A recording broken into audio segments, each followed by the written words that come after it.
Hello नमस्ते, स्वागत छ यहाँहरूलाई आमाज डाइनमा। आज मलाई डोनट बनाउन मन लाग्यो, त्यो पनि आलुको डोनट बनाउनको लागि मैले आधा किलो आलु उसिनेर लिएको छु।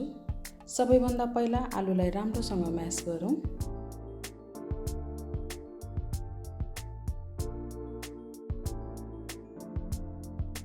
आलुलाई म्यास गरिसकेपछि मैले यहाँ राखेँ मसिनो गरी काटेको हरियो खुर्सानी,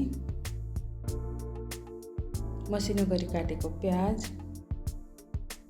हरियो धनिया पनि मैले यहाँ राखेँ, थोरै उसिनेको मकै पनि मैले राखेँ। यहाँ हामीले आफूलाई मनपर्ने तरकारी गाजर सिमी पनि राख्न सकिन्छ। स्वादअनुसार मैले यहाँ राखेँ नुन, थोरै बेसार, 2वटा सुकेको रातो खुर्सानी र 4-5 पोटी लसुनलाई खस्रो खस्रो पिस्नको लागि ब्लेन्डरमा लिएको छु।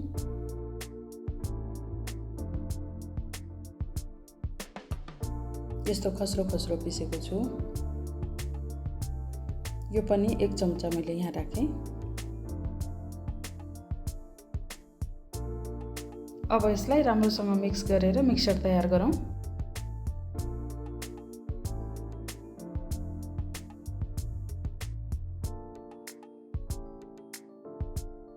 डोनटको लागि मिक्सर तयार भइसकेको छ। आधा घण्टा जति मिक्सरलाई रेस्ट गर्न दिउँ।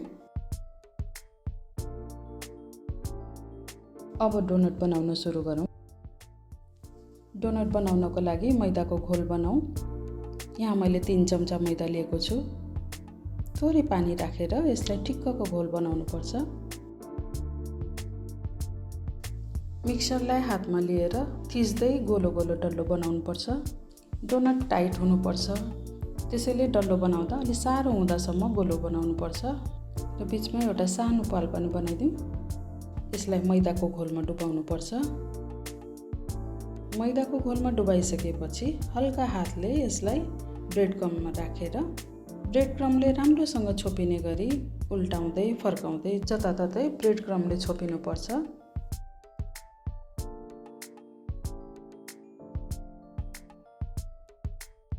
यसै गरी सबै डोनट तयार गरौँ।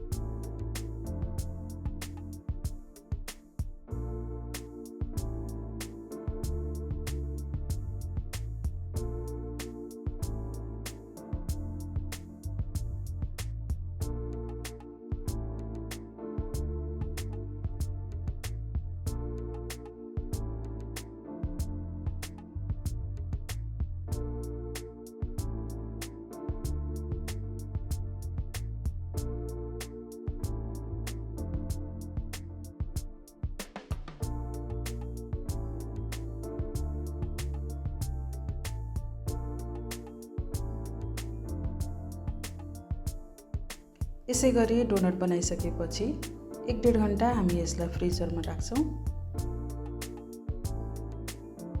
मैले यहाँ एउटा कराई लिएको छु। डोनट तार्नको लागि मैले यसमा तेल लिएको छु। डोनट मजाले डुब्ने गरी तेल राख्नुपर्छ। सबैभन्दा पहिला फुल फ्लेममा तेललाई राम्रोसँग तताउनु पर्छ। तेल तातिसकेपछि एउटा एउटा गर्दै हामी डोनट यसमा राख्छौँ।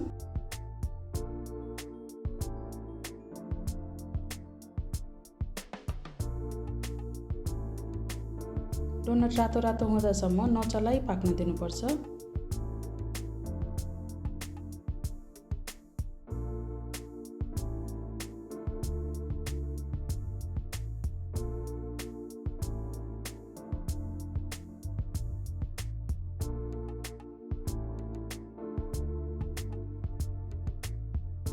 जब डोनट हल्का रातो रातो भएको देखिन्छ त्यसपछि एकपटक फर्काइदिउँ।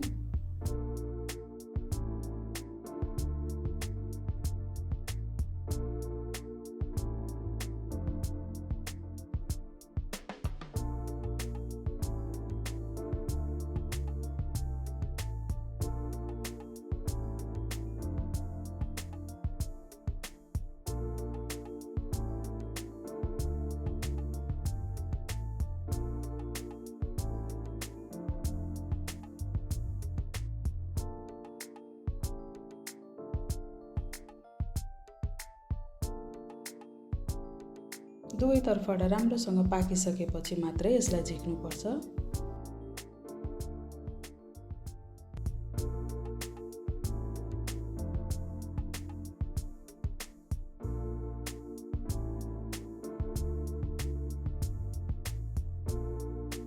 हाम्रो डोनट तयार भइसकेको छ। चटनी वा टमेटो सससँग पनि आलुको डोनट खान सकिन्छ। हजुरहरूलाई मेरो यो रेसिपी कस्तो लाग्यो कृपया लाइक, शेयर र कमेन्ट पनि गरिदिनु होला र च्यानललाई सब्स्क्राइब गरिदिनु होला। हस्त, धन्यवाद।